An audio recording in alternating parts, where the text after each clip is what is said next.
Ве поздравувам и ви посакувам Божи благослов.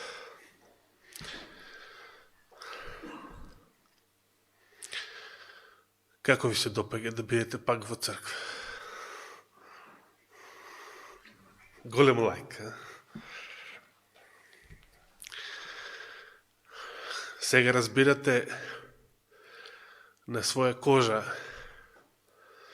го разбирате значењето на секогаш кога велев следната сабота, таа и таа сабота, ако даде Господ. Ако даде Господ.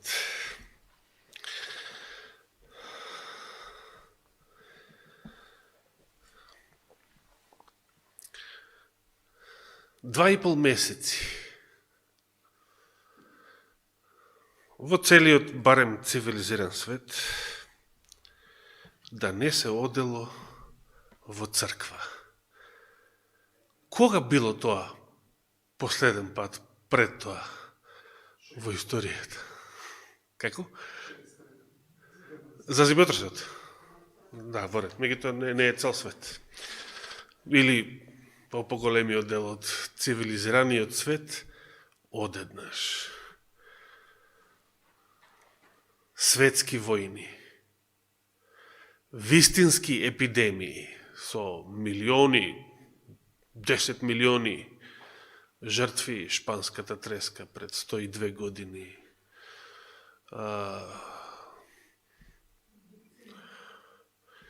Какви све други жртви, освен војни и вистински епидемии. Точно е, овој вирус е вистински, како што рече Борче минатата сабота, но епидемијата е лажна. Или пандемија, или најдобро ја нарекоа пландемија. Најубавиот израз што ја одговара.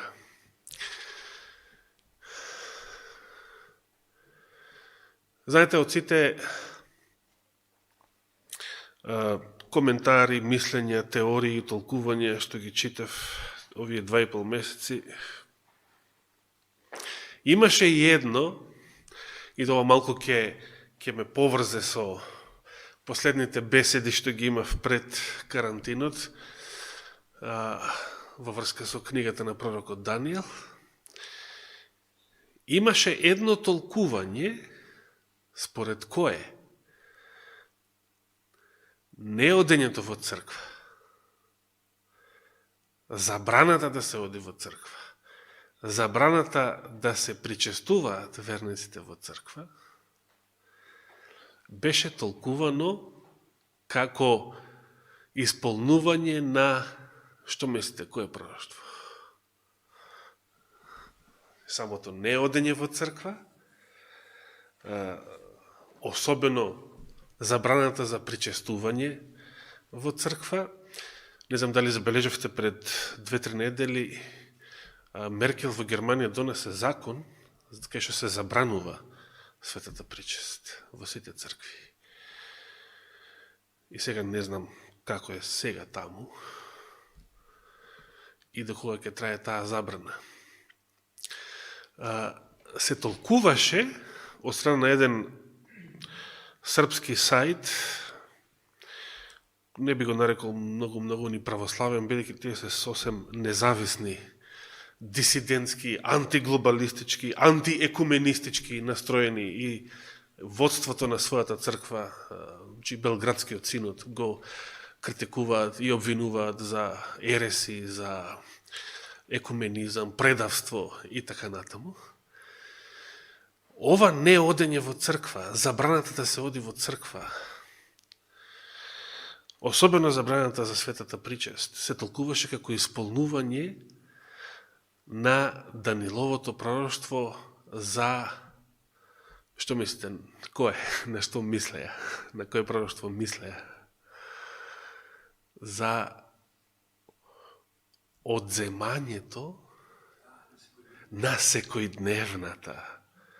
И рековме, кога го прочувавме Данијел, последен пат, значи, пред карантинот, зборот жртва не стои во оригиналот, значи, иако во скоро сите преводи што ги имате, секојдневната жртва. И па тука знам од порано и католичката црква, и православната, секогаш што го толкува, секојдневната жртва го толкува со светата прича. Секогаш. Тоа и порано, независно од оваа криза или едноставно го толкува. И сега одеднаш, што ова се случува прв пат во светот, владите на поранешни христијански земји и народи им забрануваат на своите граѓани да одат во црква, особено да се причестуваат. Сега, да не се заразат, од Христа да не се заразат, од среброто да не се заразиме. Па нели зборувавме пред 10 години за квалитетот на среброто, дека дури во православието од иста лажичка, затоа што е сребрена, се причестуваат и никој никогаш во историјата не се заразил, а имало секакви шанси за заразување во текот на историјата. Од најразлични болести и така натаму. И одеднаш сето тоа не важи. Зошто? Затоа што најдобриот мотив, значи без да зборувам за намерната политика, најдобриот мотив што може да го имаат луѓето, кога би се плашеле и во црква да отидат и да се причестат, е стравот. Најдобриот мотив што можат луѓето како поединци да го имаат е стравот. Едно е да се држите до мерки кои што не треба да ви ги каже некој. Мерки за хигиена, за чистота, предострожност, дезинфекција, миење раце, тоа треба да ви го каже некој, кој што во други ситуации пак кажува тешки глупости од аспект на самата медицинска наука. Оние доктори кои што беа во служба на политиката мораа да се глупираат и да кажуваат невистини, а вистинските стручњаци, меѓу кои беше еден македонски доктор, кој што го цитира надвор од Македонија често, и оној германецот, кој што уште во март првиот рече дека бројот на жртви и на заразени се зголемува преку тестирањето. Ако нема тестирање, нема да има заразени и заболени. И овој месец си призна дека лажеа. Призна дека секој што умрел, од било каква причина да умрел, го прогласуваа за жртва на коронавирусот.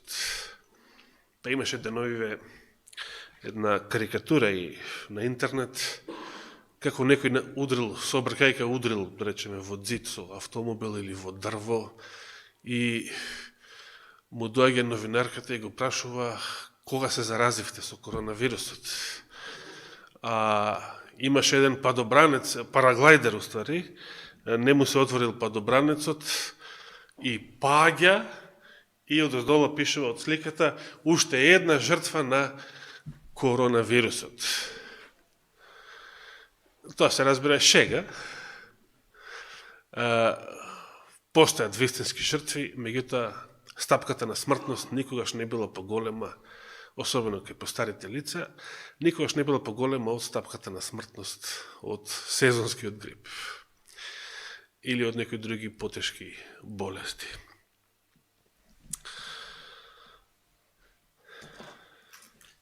И што мислите? Дали ова беше одземањето на секојдневната жртва? Се разбира не. Меѓутоа, кога прв пат го прочитав уште во март, добив желба.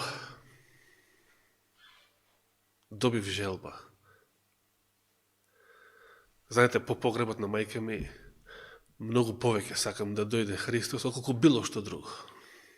Што поскоро да дојде. Така што, и кога има некој безврска, што се уште предвидуваат некои датуми за Христовото доаѓање, јас, како што ви велев и пред тоа, јас само на сето тоа одговарам, дај Боже, камо среќа Христос да дојде толку скоро. Иако не ги прифаќам тие теории, како и ова за секојдневната жртва, последното толкување на ова Данилово пророштво до сега, ова пролет.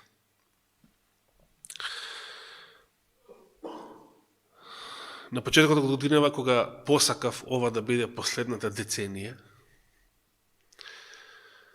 бидејќи, нели, се споменува 2030 година како краен рок што си го одредија сатанистиве за исполнување на сите нивни планови за нов светски поредок, една светска влада, жигосани луѓе на земјава како стока. Па си реков, можеби ќе имаме уште една деценија до 2030-та, ама да даде Бог таа да биде последната. Како што уште порано велев, многу би сакал 31-та година да биде крајниот рок за второто Христово доаѓање, односно 2000 годишнината од крстот и воскресението.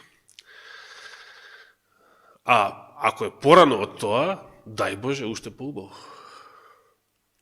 И кога ви посакав тука на 4 јануари, срекне нова деценија, ама да даде Господ да е последна, се сеќавате што рече брат Зоран тогаш, кој што ми водеше, го водеше тоа богослужение.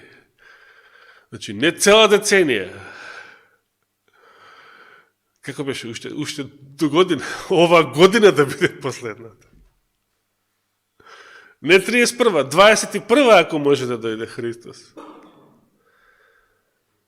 И навистина, дај Боже, камо среќа, што е можно поскоро, бидејќи овој свет е, како што гледаме сега, од луд по луд. И се повеќе и повеќе ќе се зголемува лудоста и беззаконието и се што е ненормално. Колку се променија нештата во однос на, да речеме, 80-тите години, па и 90-тите години, па и во однос на 2000-та година. Колку брзо се променија некои работи,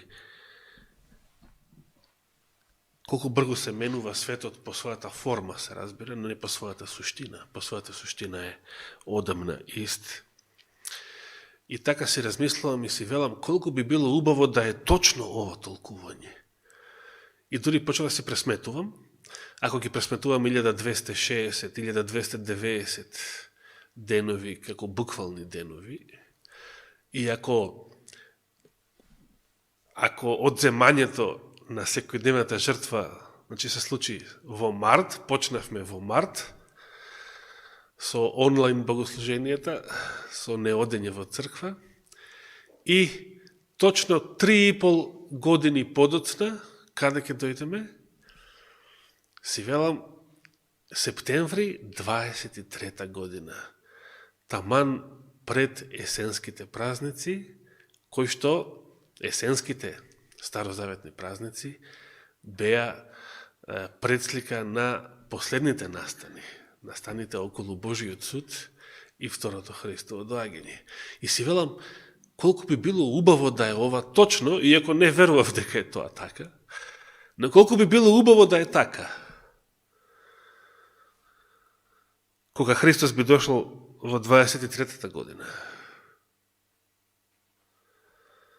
А се разбира, уште поубаво ако биде и порано од тоа. Ако е можно, уште повеќе да се скрати, точно. Па сега се зборува, нели, за фамозната вакцина на есен, за жигосувањето на луѓето. Си го најавија за есен повторно. Си го најавија карантенот и за есен. Па може би и другата година и така натаму. И нешто друго што исто така го зборуваа, дека од сега натаму светот повеќе нема да бил ист како порано. Значи, и животот на луѓето повеќе нема да биде ист како порано. Секојаш ќе бидеме со некакви ограничувања од сега натаму.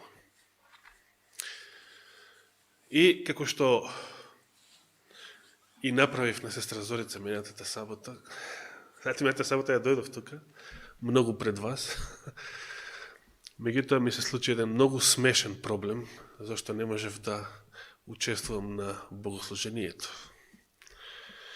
И новите чевли, кои што ги купив уште 2 дена по погребот на мајка ми,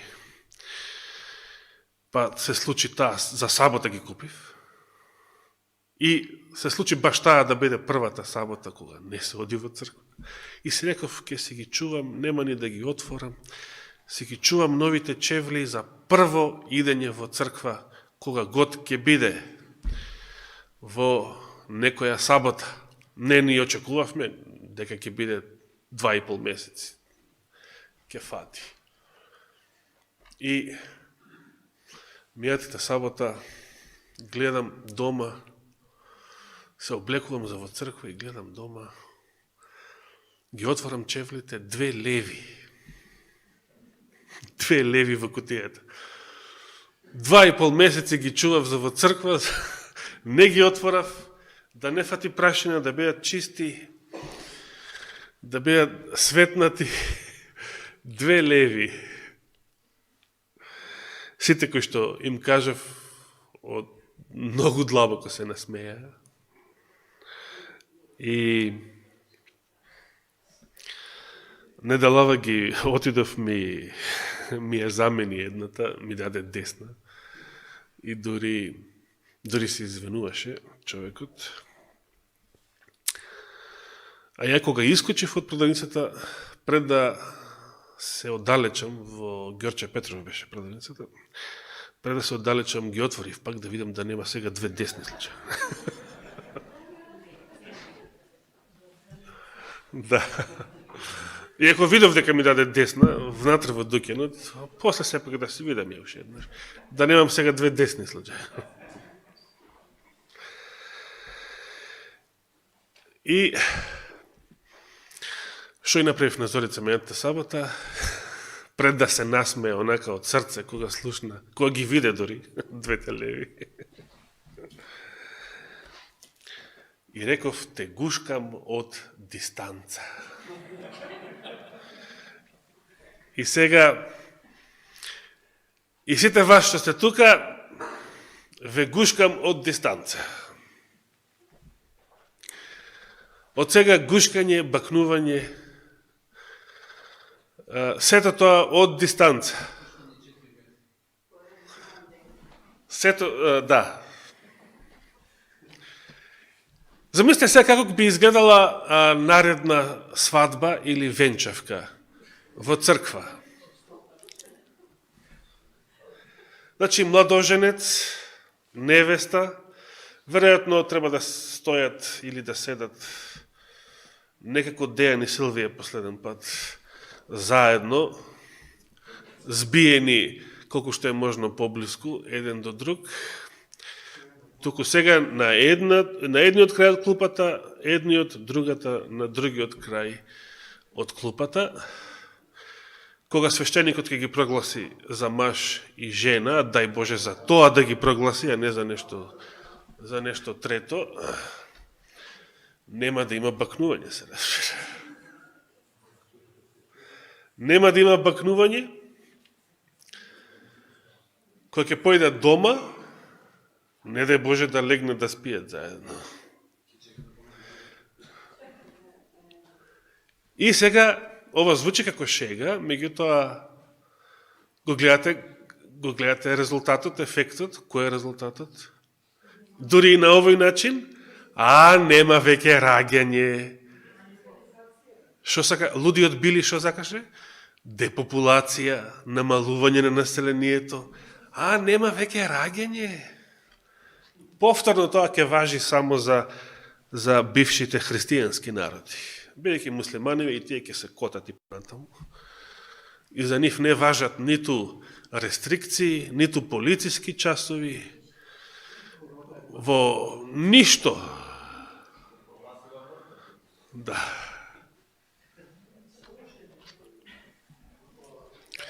Ми се допадна и една бајка, така ја нарекоа, една средновековна приказна во врска со познатата и таа на времето вистинска епидемија, познатата средновековна чума, каде што стотици илјади, милиони мртви широм цела Европа. Овој пат действието на приказната беше во Дамаск. Сте го прочитале, можеби? Да. Еден караван патува, трговски караван патува по тогашните трговски патишта, не асфалтирани се разбира, за Дамаск. И го престигнува, доаѓа чумата по патот, бидејќи чумата брзо се движи, нели, како и корона. И караванот, водачот на караванот ја прашува чумата: каде брзаш толку? Што брзаш, со други зборови? Што толку брзаш? Зошто се движиш толку бргу? Се брзам да поминам низ Дамаск, му вели чумата, за да однесам 1000 животи. Чумата планирала да одземе 1000 животи во Дамаск. Поминале неколку недели, откако караванот сега го напустил Дамаск на нов пат за друго место, повторно ја среќава чумата и водачот на караванот со голема лутина и вели: зошто излажа? Рече дека ќе земеш само 1000 животи, а во Дамаск умреа 50.000. Такму така. Чумата рекла: не, јас си зедов само 1000, останатите ги однесе стравот. Останатите ги однесе паниката и стравот. Јас го видов тој страв. Знаете, цели 28 години навикнат на нестрав. Откако сум верник, ја по природа бев коркач, ви кажав кога зборував за Давид и Голијат минатото лето. По природа бев коркач, верата ме направи храбар. Но се сеќавате што реков тогаш, и за оние што се природно храбри, а и за оние кои што верата не направи храбри, сега нам ни се заканува она друга опасност, да не станеме дрски. Значи, да внимаваме верата, да не ја помешаме со дрскоста. Но така бев, значи сега скоро 3 децении одвикнат од страв, од паника, од такви ситуации, и кога сега видов како луѓето реагираат со паника и страв, навистина ми изгледаше чудно. Цело мажиште Бербер на 7 април се плашеше да ме подстрижи. Се плашеше само затоа што претходниот ден рекоа на вести дека некој Бербер умрел, бидејќи бил заразен од својот клиент. И бидејќи сепак се познававме од минативе 3 години, ме пострижи и потоа му реков: дајте мола ми брадава, ако може, само со машинка да ја поминеш. Немој, те молам, само тоа не. Не сакаше да ми избричи брадата. И тоа беше првата брада, не ова е од пред 3 недели. Најдов еден тука близко, кој што тогаш ми избричи. И Дали се обиде мене да ме заплаши. Може би машинката има вирус, па ќе се пренесе кај тебе и така да. Од некој друг. Страф. Значи, едно е да се придржувате до мерки, како што реков, што се на место, но не сум видел толку многу страф кај луѓето како во изминатиот период. Навистина страф. Дори ми кажуваше, Берберов, се плашам, немој, се плашам. Се плашам. Страшно нешто. Сепак, беше повеќе од јасно дека ова беше само едно средство за постигнување на други цели кои што доправа следат. Ако даде Господ. Се сеќавате кога рековме на 29 февруари? Односно, вие ми рековте дека планираниот мајски самит на папата во Рим за подпишување на глобален пакт, рековте може би короната ќе го одложи тоа. И навистина, слава на Бога, се одложи тој самит и сега е најавен за октомври. Ќе видиме сега како ќе биде. Може би да, може би повторно. Или пак нешто ново, може би со иста лага не може да се лажат ниту американците два пати. Како што беше оној документарецот за 11 септември. Но, ќе видиме, иднината е во Божи раце, не е во наши раце. Оно што ми се допадна во овој српскиот независен православен сајт е што налетав на еден напис каде што тие го цитираат Валтер Фајт, адвентистичкиот мисионер и доктор истовремено. Значи, ова е нивниот сајт, значи српскиот православен сајт. Цитирајќи разни други авторитети, го цитираат и Валтер Фајт, кога го представуваат. Значи, во врска со ова отпорано проектирана и оркестрирана кампања на глобална зараза со вирусот и неизините цели, најдобро, велат Србиве, најдобро сведочи оригиналната студија на германскиот Бундестаг од 2012 година, која што ја открил и целите на таа студија ги обелоденил познатиот светски писател и научник доктор Валтер Фајт од Јужна Африка. И што цитира од Фајт? Го цитира следново. Една од главните цели на епидемијата представува сузбивањето на основните човекови слободи, слободата на движењето, дури и слободата на говорот, и навикнување на граѓаните на диктаторските мерки на властодржците. Потоа забрана за собирање во групи, во што помал број, контрола на сите разговори, следење на сите движења на луѓето преку мобилните телефони и контрола на сите нивни активности и разговори. Сакате да живеете во ваков свет?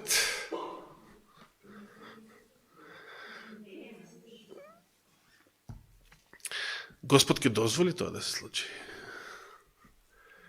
Технологијата постои и одеднаш, наместо застарена и заостаната, Библијата во 20-тите години од последниот 21 век е најактуелната книга.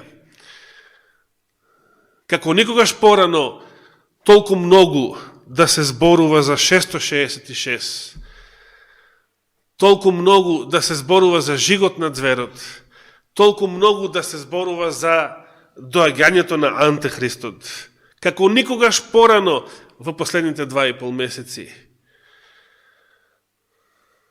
Се разбира, има различни толкувања во сето тоа, но за тоа се зборува. Знаете која беше сега последното толкување за 666 што го чув. Нели 666 е број на човек, пишува Откровението, и се досетија некои да речат атомот на јаглеродот.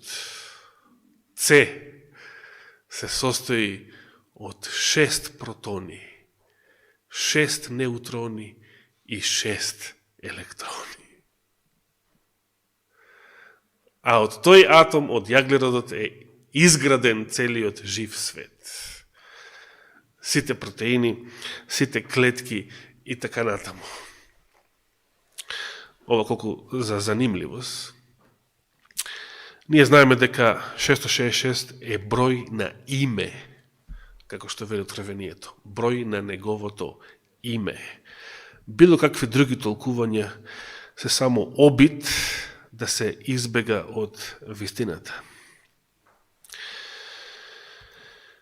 Би сакал конечно да отвориме и да прочитаме библиски текст, и тоа најубавиот за денес.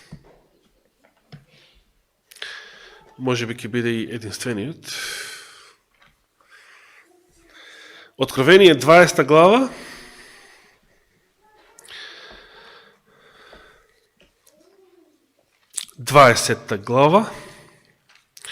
Значи, како и годинава, со 2 дваески. Откровение 20 глава. Ништо не зборува. Го споменавте милениумот, 1000 години, за кое што време земјата ќе биде пуста и ненаселена. Во 7 стих, да се подсетиме само, ако ќе се навршат 1000 години, што ќе се случи? Сатаната ќе биде пуштен од затворот свој. Што бил затворот? Односно, што ќе биде затворот? Што ќе биде затворот? Ова планета е затворот. Карантин. Карантин за сатаната и неговите ангели. Оваа планета е затвор. Но кога ќе се навршат 1000 години, ќе биде пуштен од својот затвор. Како тоа пуштен? Зошто тогаш ќе биде пуштен? Биќе тогаш ќе воскреснат еден куп народи одеднаш. И вели 8 стих, и ќе излезе да ги лаже народите по 4 краишта на земјата, Гог и Магог, и да ги собере за војна, нивниот број е колку морскиот песок. Значи, што треба да направи сатаната за да ги собере сите овие, да ги обедини и да ги собере за војна? Што треба да направи според текстот? Да ги излаже, точно. Начинот на кој што светот може да се обедини е преку лагата. Затоа и екуменизмот е лажното единство. Начинот на кој што црквата може да се обедини е само преку вистината. Никакви политики, дипломати, овакви или онакви интереси. Само преку вистината.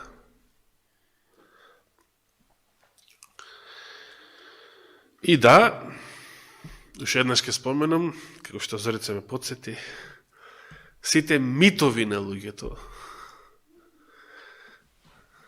и митологии на уште од древните пагански народи не се ништо друго, туку расипан телефон, извитоперување на изворното предание, на изворната вистина.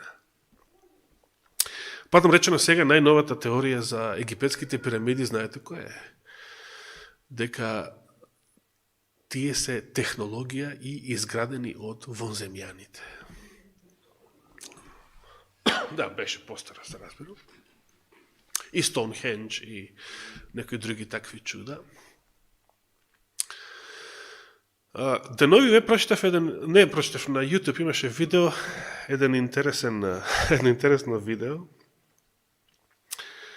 за тоа што пишува во сумерските митови со клинесто писмо на тие вавилонски плочки, кои што се многу стари, неколку илјади години пред Христа.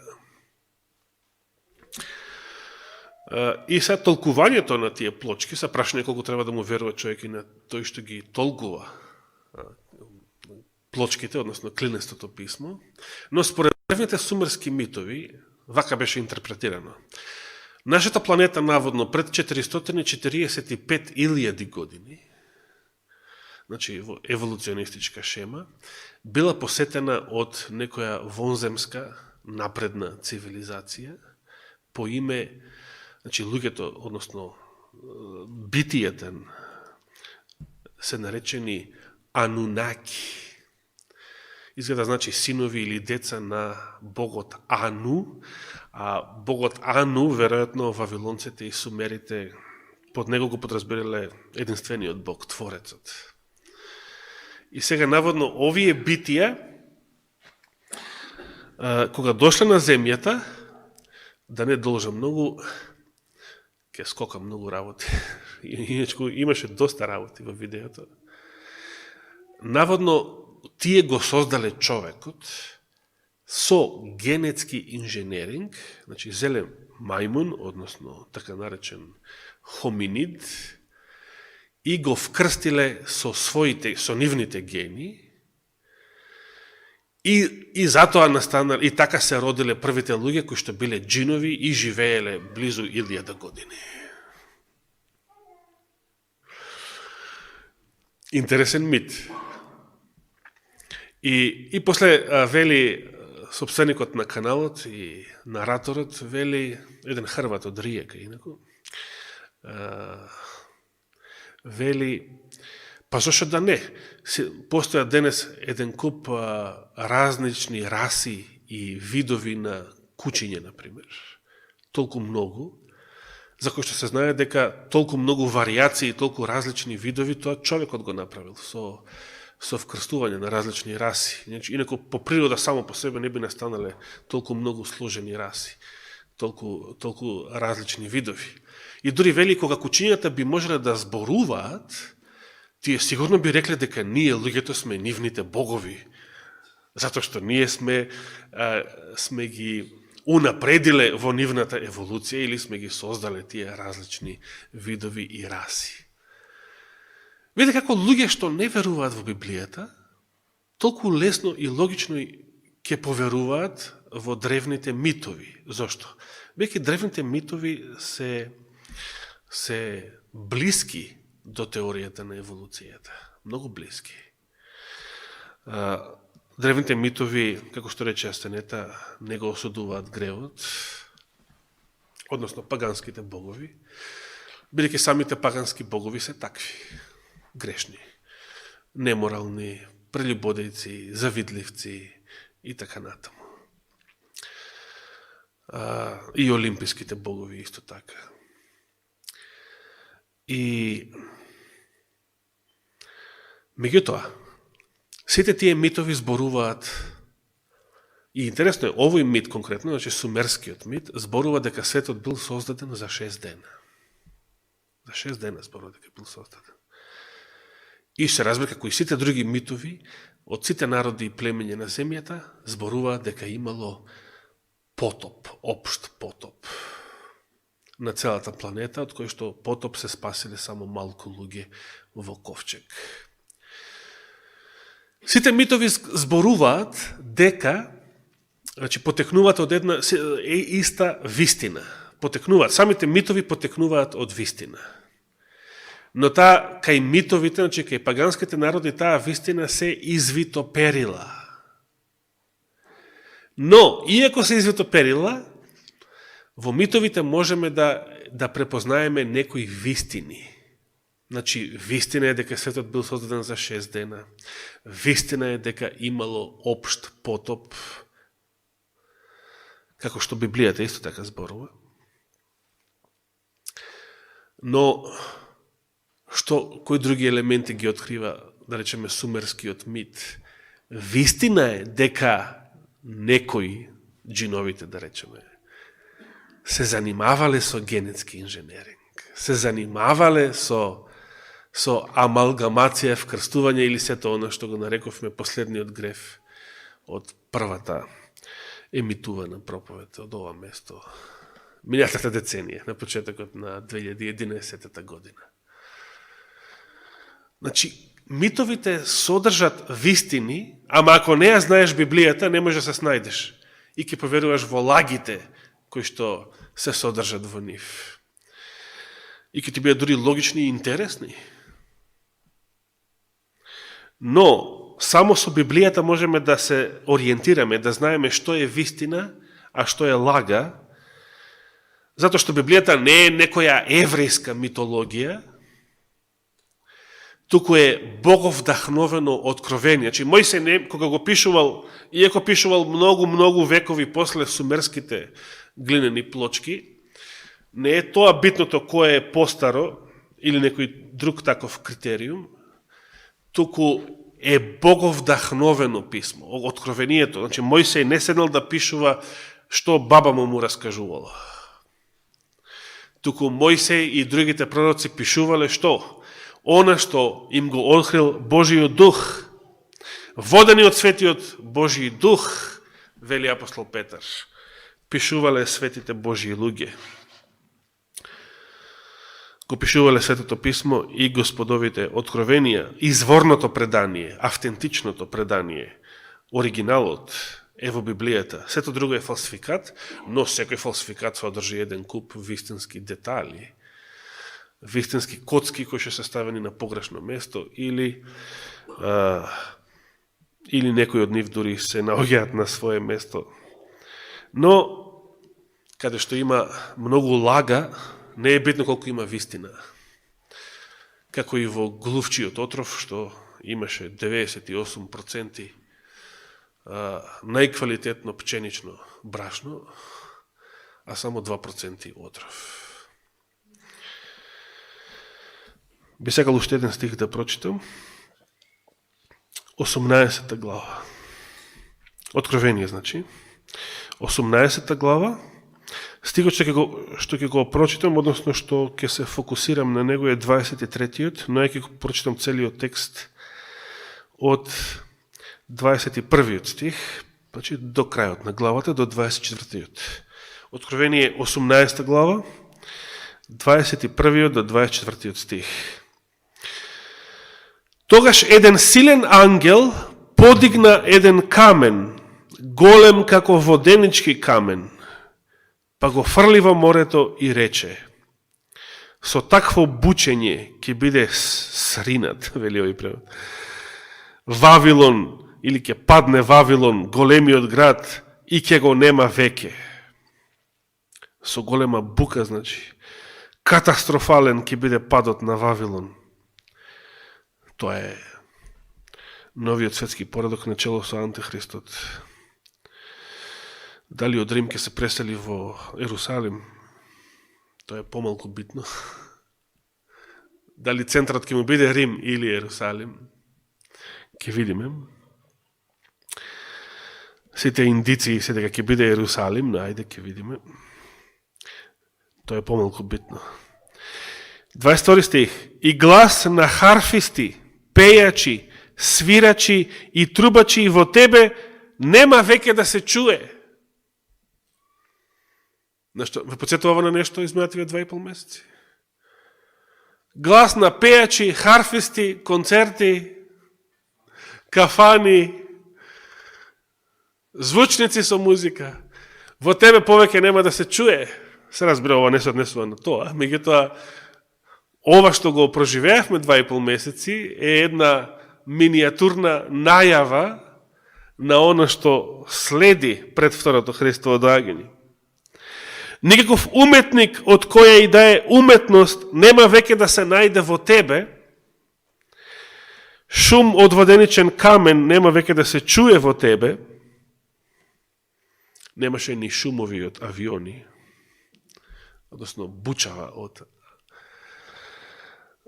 најголемите и најмокните превозни средства во изминативе 2,5 месеци.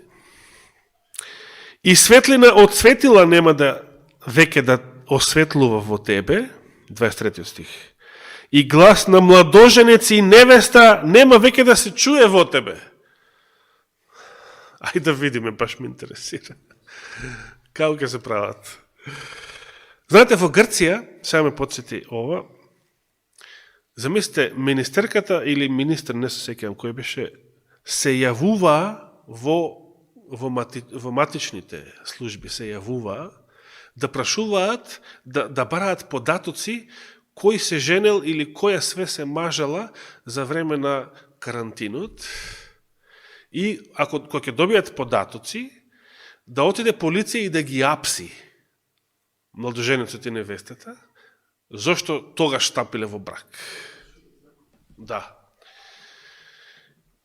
И најлудата мерка што ја донесе грчката влада беше прво откако се забранија црквите и се сеќавате и кај нас кој викенд беше со најстроги Великден. Случајно? Кој американски претседател рече во политиката нема ништо случајно. Ако нешто се случува, бидете сигурни дека така било планирано. Мислам дека беше Рузвелт, но не се сеќавам точно. Великден беше со најстроги полициски час, односно мерки. Пред него и после него беше полабаво, барем малку полабаво. Не беше случајно. Во Грција забранија да се пренесуваат великденските служби преку звучници, да нема звучници. Па многу новинари се шегува, значи според грчката влада вирусот се пренесува и преку звучници. Преку звукот. Ако ги отворија плажите и таму рекоа да има дистанца од еден до друг чадор, од еден до друг лежај, па едни новинари се шегува, ако, бидејќи буквално имаше мерка и кога сте внатре во вода, треба да има дистанца, да речеме од 2 метра еден до друг, да не бидат премногу блиску некои тела внатре во водата, па некои новинари се шегува, сега пазете кога ќе се бањате на море, може би некој полицаец во гњуречка опрема ќе дојде да ви напише казна. Ако сте премногу близко. Смешно, меѓутоа, може би е сето ова една најава за нешто што навистина ќе се случува, бидејќи 23 стих вели дека и глас на младоженец и невеста нема веќе да се чуе во тебе. Бидејќи, ова е најинтересниот дел од стихот, бидејќи трговците твои, кои се трговците денес? Големите мултинационални компании.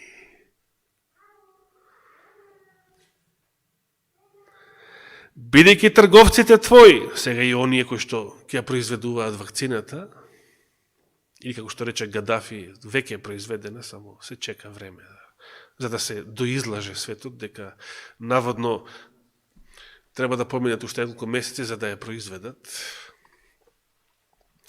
Бидејќи трговците твои беа големи луѓе на земјата. Сорос, Морос, лудиот Били. Имаше една цртна филм од 80-тите која бев дете, лудиот Били се викаше, па затоа така го нарекувам. Тој е тој. Бидејќи трговците твои беа големи луѓе на земјата. И сега, најинтересниот дел од стихот. Зашто, овој превод вели, зашто преку твоите магии се заблудија сите народи. Како вели вашиот превод? Преку што се заблудија или беа вражања. Вражање, некој трет превод? Магии, вражање, чарање, односно исто така вражање, магии, Покажи, Борче, оди King James Version. Покажи кај вражањето, значи кај sorceress. Покажи кој е изворниот грчки збор таму. Да го видат сите, на го десното. Фармакија! Со други зборови, бидејќи трговците твои беа големи луѓе на земјата, зашто преку твојата фармација беа прелажани сите народи. Да. Фармако, значи отров, значи лек, медицински лек, се извинувам, а фармаки значи отров, например, змискиот отров. Зошто е тоа така? Зошто постои тесна врска помеѓу паганската медицина, значи световната медицина, и вражањето, значи спиритизмот, окултизмот, помеѓу световната паганската медицина и окултизмот постои многу тесна врска уште од антички времиња. Зошто? Пример, во Еноховите книги, најпознатите апокрифни книги од еврејската апокалиптика или апокалиптична литература, се споменуваат имења на конкретни демони кои што ги научиле кои што ги учеле првите каиновци, кои тревки да ги користат за кои болести. Се вели дека тоа знаење луѓето го примиле од демоните.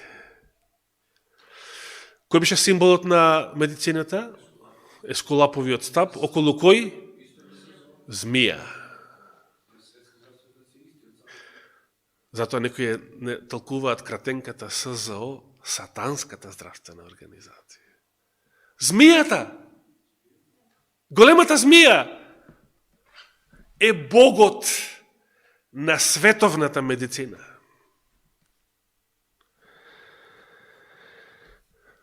Она што најмногу ме фрапира до ден денес е рускиот збор.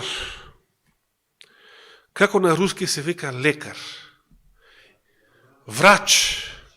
И тој збор го преживеа и целиот атеизам, целиот советски период. И до ден денес останува на руски лекар се вика врач. Од кога потекнува тоа? Може да си предпоставите. И зошто се вика така?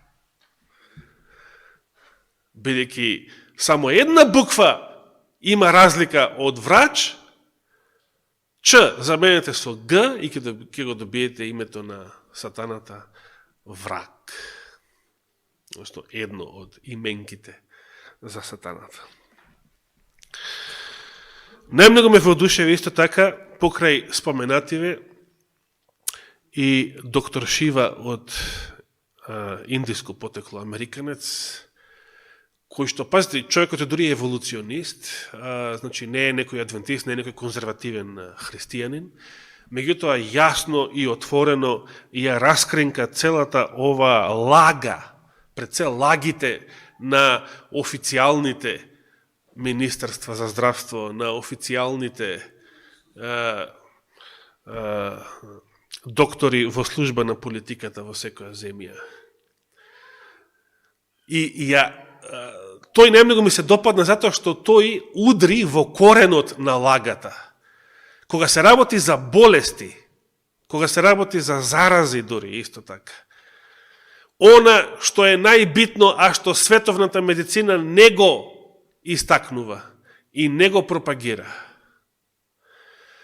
тоа е преку здравиот начин на живот, да се самото тело, самото организам, да има силен или висок имунитет. И тогаш не е битно дали имате вируси или немате вируси, бидејќи во нашиот организам има колку беа еден куп вируси имаме во нашиот организам, еден куп бактерии, кажа точни бројки. Сите имаме канцерогени, сите имаме канцерни клетки во нашиот организам. Зошто сите луѓе не се разболуваат и не умираат? Заради имунитетот.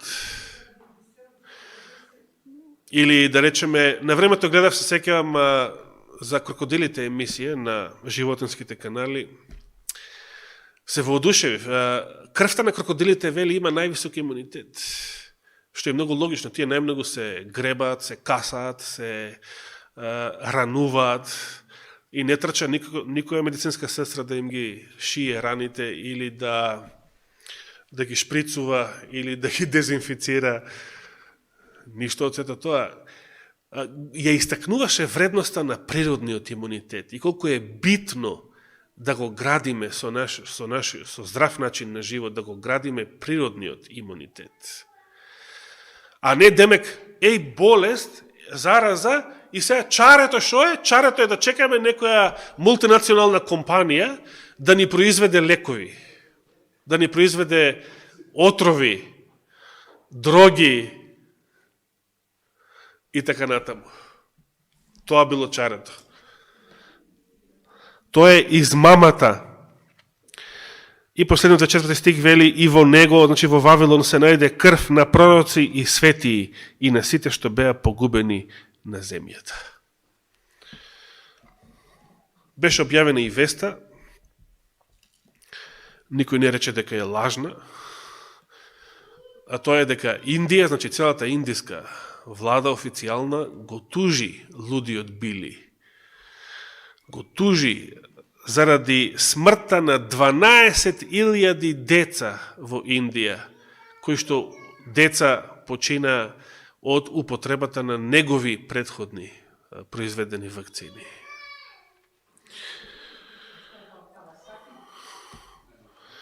Не, беше речено над 12.000, тук отприлика 12.000 деца. Не се сеќавам на деталите. Да, од вакцина, од негови поранешни вакцини, да. Не зборам за жртвите на епидемијата, него... Да, податокот, да. Само од вакцината 2 милиони, благодарам. Да.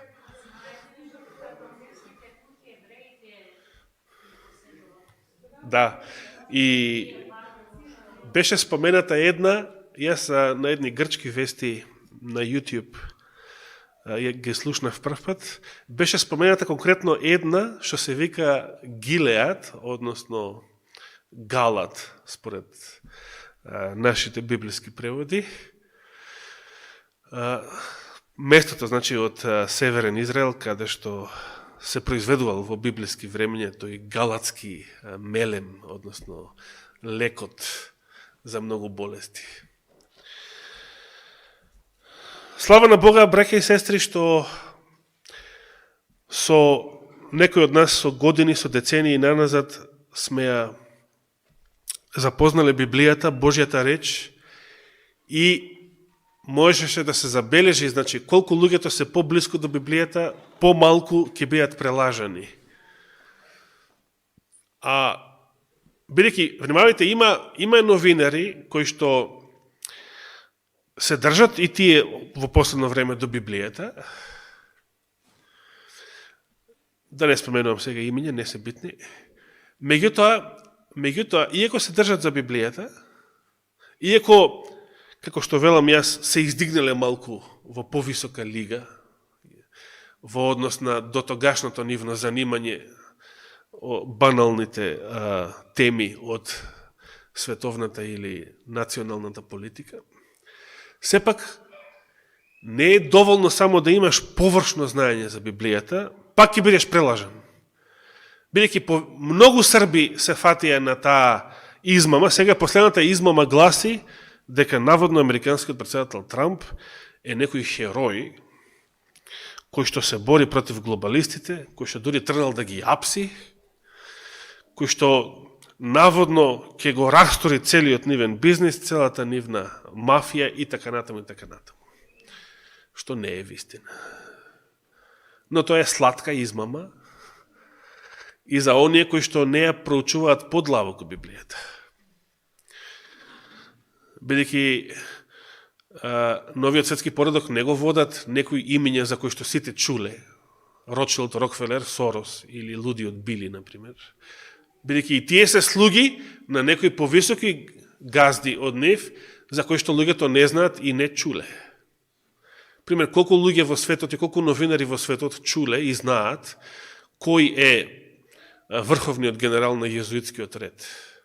Ја го знаев поранешниот, пред 20 на години, за сегашниот и ја неам чуено. Мислам, треба сега да истражувам за да го открием, ако можем да го открием.